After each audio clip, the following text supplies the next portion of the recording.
आराध्या जी। राधे राधे। राधे राधे महाराज जी। महाराज जी, अगर भक्ति अहंकार में बदल जाए तो उसे क्या कहें या क्या करना चाहिए? भक्ति ही नहीं है, वो भक्ति ही नहीं है, वो भक्ति नहीं थी, वो अहंकार से। भक्ति कभी अहंकार में नहीं बदलती, भक्ति का बदलना होता है दैन्य में। भक्ति सदैव दैन्य में बदलती है। वो भक्ति ही नहीं थी, पाखंड था, उटक था, इसलिए वो अहंकार जनित दोष से युक्त है। नहीं तो भक्ति अगर आप स्वाभाविक शुरू करेंगे तो दैन्यता आनी प्रारंभ हो जाएगी, अहंकार नहीं। अहंकार जहां आता है वो भक्ति नहीं होती, वो भक्ति नहीं होती, भक्ति दूषित होती है। अगर वो भक्ति का आचरण भी करता दिखाई देता है तो बहुत बड़ा दोष है अहंकार। अहंकार अगर जहां भक्ति में आया तो भक्ति भक्ति नहीं रह जाती।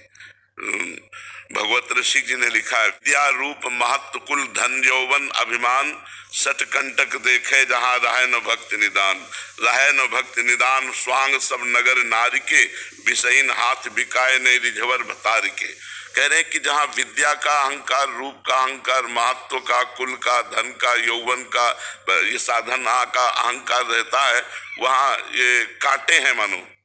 इन कांटों पर हमारी भक्ति महारानी नहीं चलती। जिसके अहंकार रूपी हृदय में कांटे बिछे हुए हैं, इन कांटों पर भक्ति महारानी नहीं चलती। तो बोले फिर वो भक्त तो दिखाई देता है। बोले स्वांग सब नगर नारी के। नगर नारी कहते हैं वैश्या को।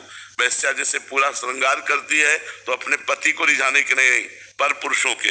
तो वो भक्त भरतार श्री हरि को रिझाने के लिए नहीं, विषयी पुरुषों को रिझाकर धन संपत्ति और मान प्रतिष्ठा प्राप्त करना चाहता है, वो भक्त नहीं है, वो पाखंड है। इसी को पाखंड कहते हैं।